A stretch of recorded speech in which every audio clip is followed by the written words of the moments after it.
안녕하십니까.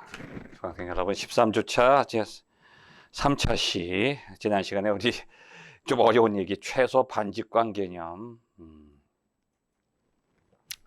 이 종교적인 영역 안에는 반직관 개념이 있다. 그러니까 직관적인 것과 직관의 대립적인 것. 그러니까 직관적이라는 것은 이성적인 게 아니거든요. 이성이라는 것은 이렇게 이래서 이렇다 결론이 나오는 게 이성이에요. 합리적인 거, 이성적인 영역, 이게 과학이죠. 근데 종교는 과학을 버리는 게 아니에요.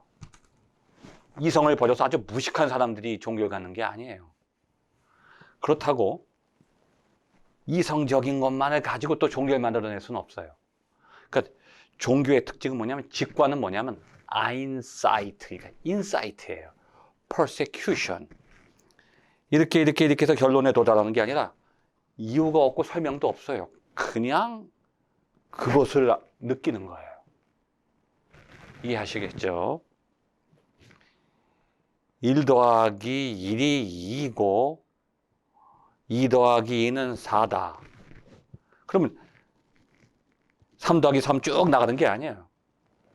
그냥 끝으로 가는 거죠. 1은 2잖아요. 그러면 2는 4가 아니라 1은 2, 한 다음에 2, 9, 18. 그 사이에 합리적인 설명이 필요한 게 아니라 이해하고 이성적으로 판단하지 않고 어떤 것을 느끼는 거. 이게 직관이라고 그래요. 예를 들면 여러분이 어떤 사람을 만날 때 오래 대화하고 말을 들어보고 함께 지내보고 그런 많은 경험을 통해서 그 사람을 느끼고 알 수도 있지만, 이미 여러분이 많은 사람들과 만나보니까 경험이 쌓인 다음에 처음 어떤 사람 딱 봤는데 순간적으로 이 사람 이상해, 이 사람은 끌려. 이게 직관이에요. 그냥 그 사람을 경험하지 않고 넘어서서 초경험적으로 그 사람을 알고 느끼는 게 직관이에요. 이 직관의 영역이 종교라는 거죠. 자, 근데 종교는 그런 면도 있지만 직관과 반대되는 이성적인 면도 있다. 이 두 가지를 다 보는 게 최소 반직관 개념이죠. 그 다음에는 과다 활동 탐지 장치가 있는데 자, 이걸 이 초기 주창자, 이걸 강조한 사람이 누구냐면 거슬리라는 사람이 구름 속의 얼굴들. 자, 과다 활동 탐지 장치, 이게 뭐냐? 구름 속의 얼굴들이라는 책 속에서 작용 탐지가 인간의 인지 기능 중 하나다.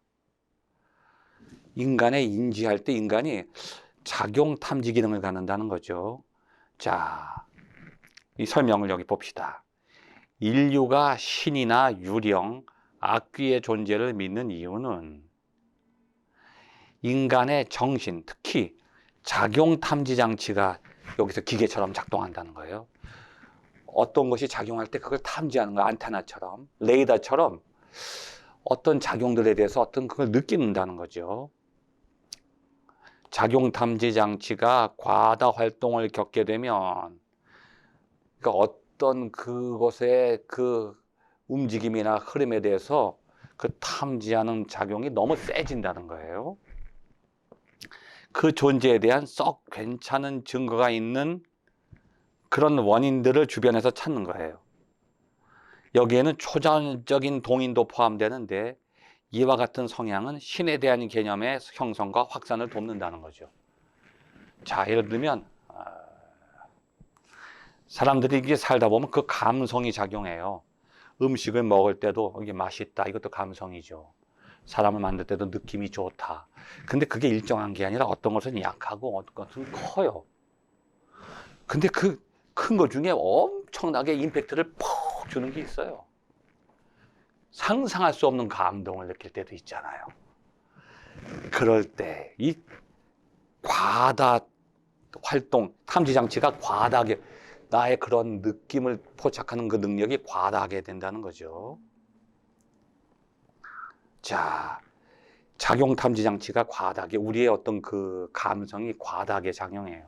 제가 한 몇 주 전에 강의할 때 그 슐라이르마허라는 사람, 슐라이르마허가 신이라고 하는 것은 밖에 있는 어떤 절대적인 존재가 아니다. 신은 없다. 다만 인간 안에 어떤 감성의 작용이 있는데 어떤 감성이냐? 자기가 약하니까 자꾸 누구를 의존하려고 하는 게 자기보다 강한 존재가 있으면 그걸 느껴서 거기에 의존하려고 해요. 근데 그 의존 감정 중에 가장 강력한 거, 절대 의존의 감정, 가장 강하게 의존 감정이 느껴지는 그게 신이다. 인간이 가장 약할 때 가장 강력하게 누구를 의지하려고 한다. 신을 의지한다는 거죠. 이거하고 아주 비슷한 거예요. 자, 진화 심리학에서 유래한 이러한 게 진화 심리학이 되는 거예요. 인간들이 자기가 이렇게 어떤 것에 반응하는 탐지 장치가 자기 안에 있는데 그 중에서 좋은 것 쪽 괜찮다고 하는 것에 대한 그 탐지 장치가 아주 강하게 반응한다, 크게 반응하는 거죠. 그 크게 반응하는 것도 이게 진화돼 가지고 인간은 그것을 신으로 느낄 수 있다는 거죠. 자, 그래서 진화 심리학에서는 사람은 자연 선택을 통해 작용 탐지 장치, 그러니까 자기가 환경과 자연에 잘 적응하게 되면 살아남아요. 지금 우리가 남아있는 인류는 자연에 잘 적용한 인류의 하나의 특정한 종이 살아남게 됐는데 그거는 그만큼 잘 반응했기 때문이죠. 자연에 대해서 반응한 거예요. 그래서 작용 탐지 장치를 잘 발전시킨 인간은 살아남는다는 거예요. 말하자면 이게 날씨가 추워지면 옷을 따뜻하게 입어야지. 이게 반응하는 거예요. 그래서 잘 적응하고 반응하면 자연 선택에 의해서 살아남게 된다는 거죠. 적자생존이 된다는 거예요. 그 중에 가장 강력한 것이 종교다. 이렇게 해석한다는 거죠. 자, 인간의 감수성이죠.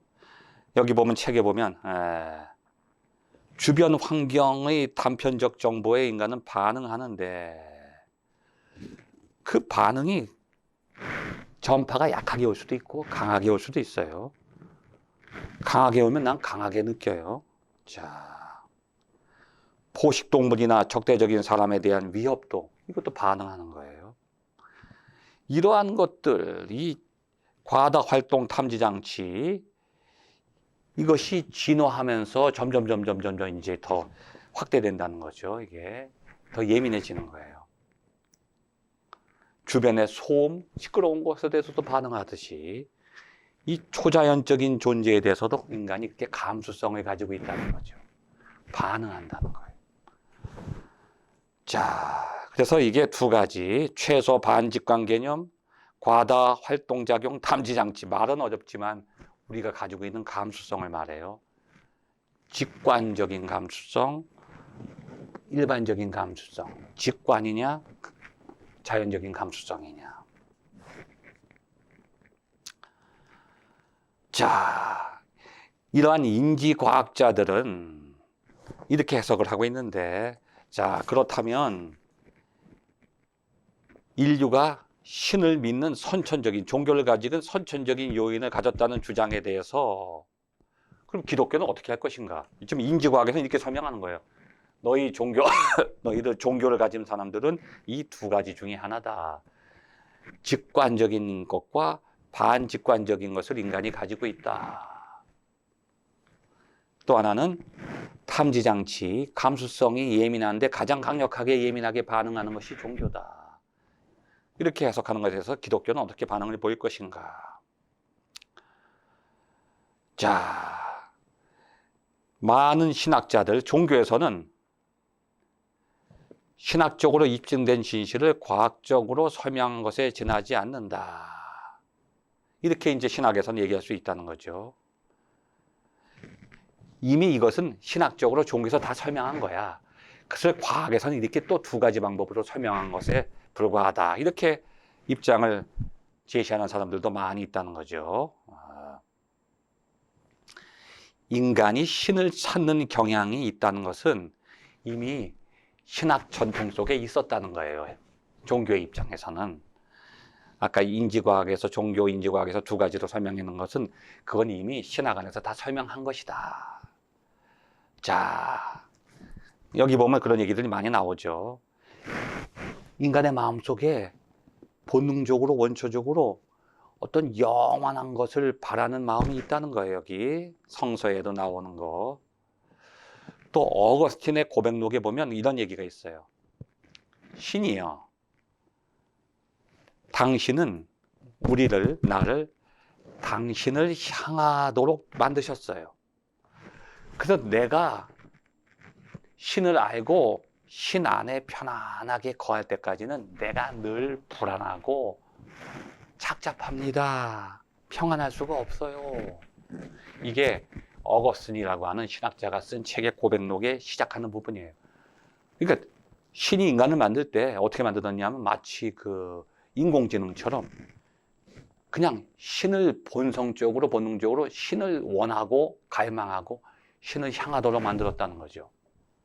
이게 종교에서 해석하는 종교의 본질이에요.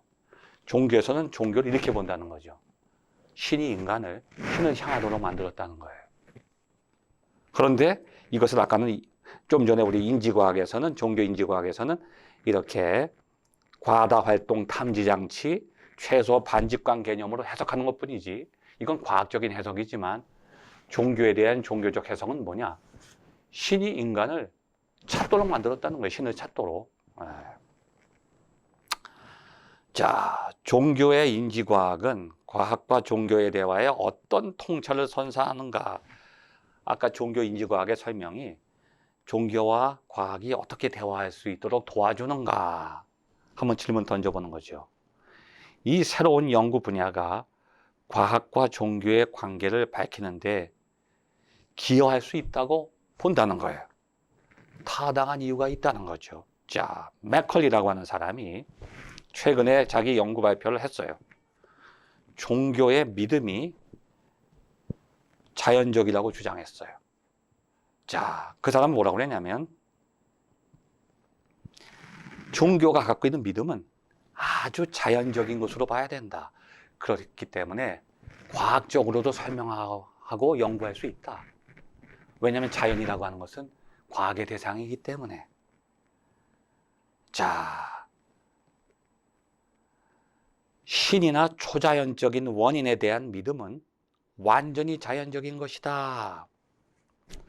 자, 맥컬리는 뭐라고 그랬냐 하면 259페이지 중간에 빨간 글씨, 그 사람 책에서 과학은 끊임없이 직관과 상식에 도전한다.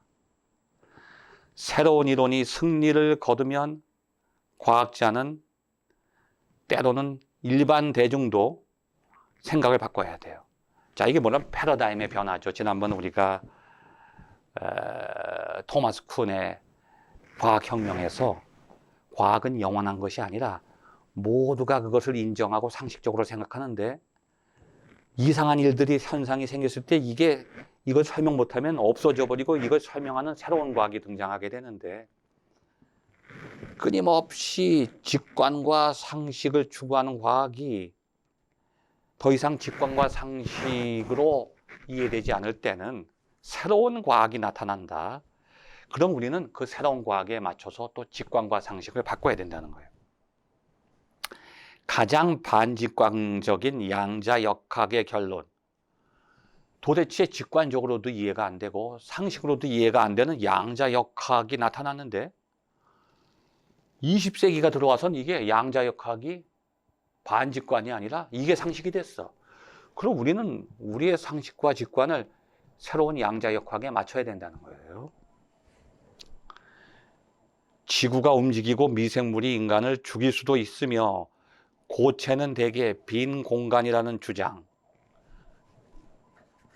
이게 고체인데 공간 속에 있는데 이게 공간이고 이게 고체가 아니라 고체가 공간이라는 거예요. 이게 말이 안 되는 거예요. 물체가 없는 것이 공간이고 이거는 물체인데 물체가 공간이다. 이게 양자역학이에요. 말도 안 되는 건데 이제 우리가 여기에 맞춰서 상식과 직관을 바꿔야 된다는 거예요. 자, 그래서 이 과학 안에도 종교와 같은 믿음이 존재해야 돼요. 이해가 안 갈 때 마치 종교가 이해가 안 가는 것을 믿듯이 과학 안에도 과학적으로 이해가 안 가는 양자역학 같은 게 나오면 이게 비과학적이 하지 말고 이것을 과학적으로 믿어야 된다는 거예요. 이걸 상식으로 받아들여야 된다. 그래서 종교도 과학처럼 자연적인 영역 속에 속해 있다. 이게 아주 중요한 거죠.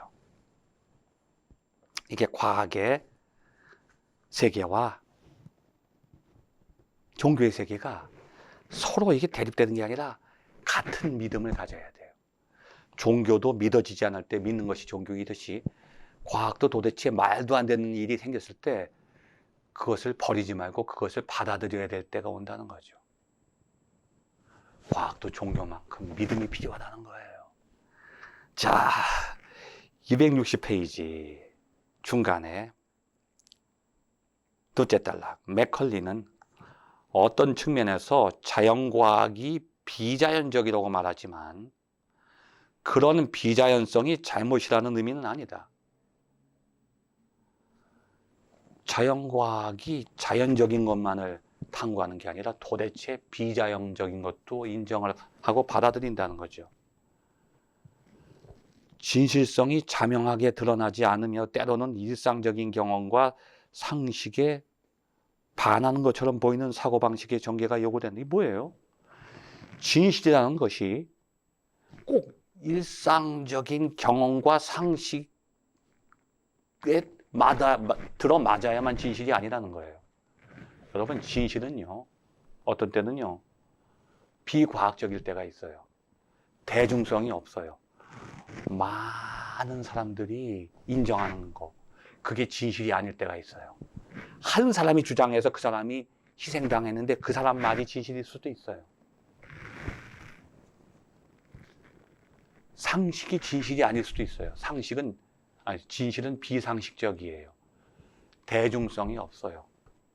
모두가 인정하는 게 진실이 아닐 때가 있어요. 오히려 진실이 상식에 어긋나요. 몰상식한 것 같은데 그게 진실일 수가 있어요. 잘 생각해 보세요. 자, 이건 참 자연스럽기 때문에 상식이고 진실이야. 자, 여러분, 어떤 게 자연적인 거고 어떤 게 자연에 거스르는 거예요. 자연에 반대될까요? 자, 여러분, 바다제비가 해초를 물어다가 집을 지어요. 이게 자연적일까요? 비자연적일까요? 자연적이죠. 바다제비가 해초를 물어다가 바다제비집을 지어요. 자, 그럼 인간이 산에서 나무를 잘라다가 통나무집을 지어요. 이거 자연적인 거예요?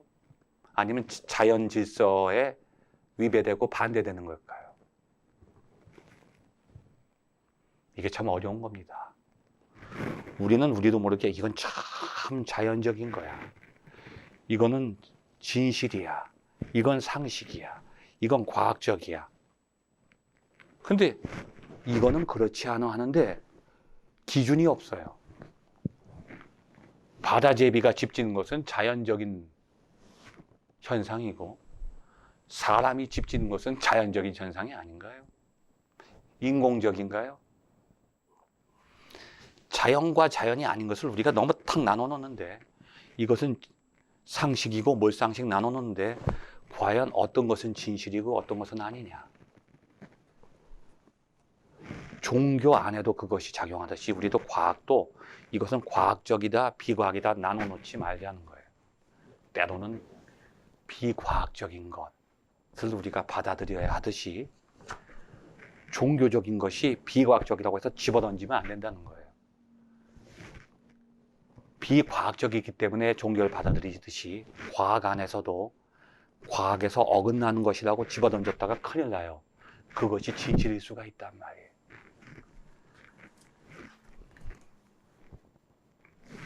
자, 이와 같은 생각이 맥컬리가 말했듯이 이와 같은 생각이 과학과 종교와의 대화에 어떤 영향을 주는가?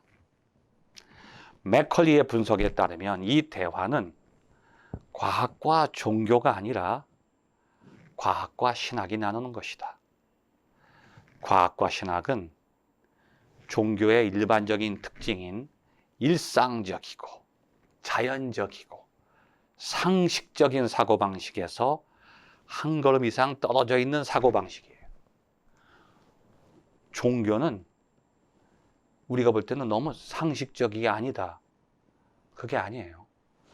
상식 세계에도 연결돼 있고 더 나아가서는 우리가 자연적으로 일상적으로 생각하는 것이 과학이 아니듯이 자연적으로 일상적으로 생각하는 것이 종교가 아닐 수도 있다는 거죠.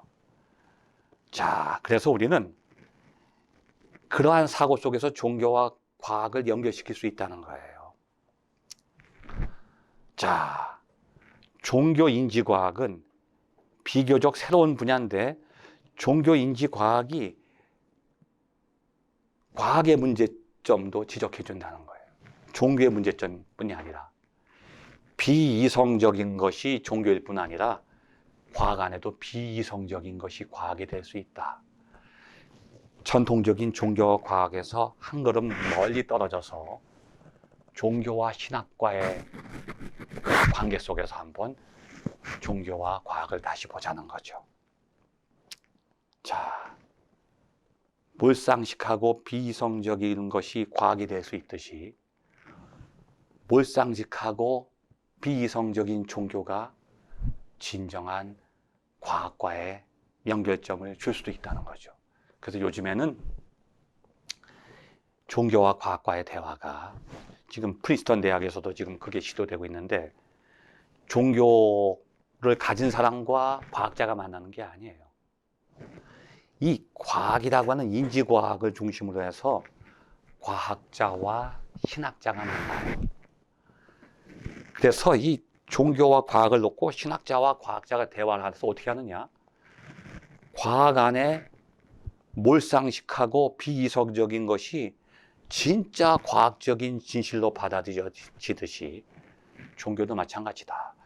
그래서 과학 안의 한계를 신학적인 하나의 이론으로 보완을 하고 신학 안의 한계를 과학적인 이론으로 보완을 해요.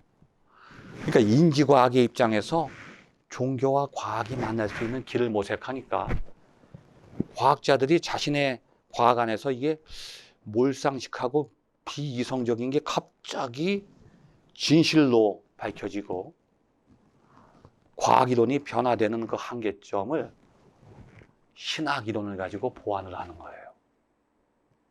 예를 들면 이 과학이 지금까지는 창조는 비과학적이야. 그런데 가만히 보니까 과학 안에 빅뱅 이론을 통해서 천체 물리학이 무너지는데 창조 안에 창조의 과정 속에 진화론적인 하나의 과정이 나타나니까 야, 이것이 지금 진화론의 한계를 극복할 수 있는 빅뱅 이론이 창조 안에 있구나. 진화론적인 과정 속에 갑자기 창조가 이루어지는 빅뱅 이론이 창조 신학 속에 있구나.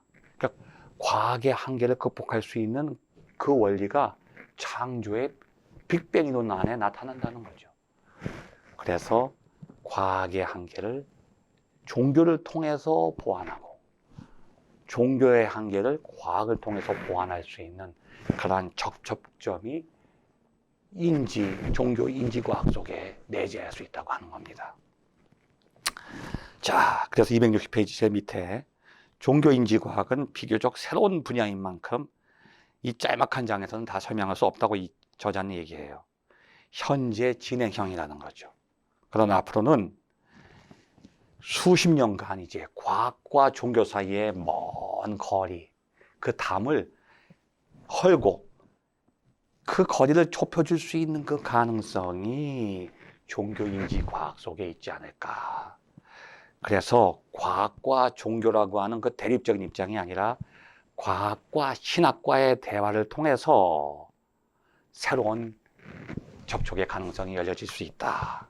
이렇게 주장하는 거죠. 이제 다음 시간부터는 이제 우리 각 학자들을 중심으로 해서 과학과 종교 사이의 대화의 길을 한번 탐구해 보기로 하겠습니다. 끝까지 경청해 주셔서 감사합니다.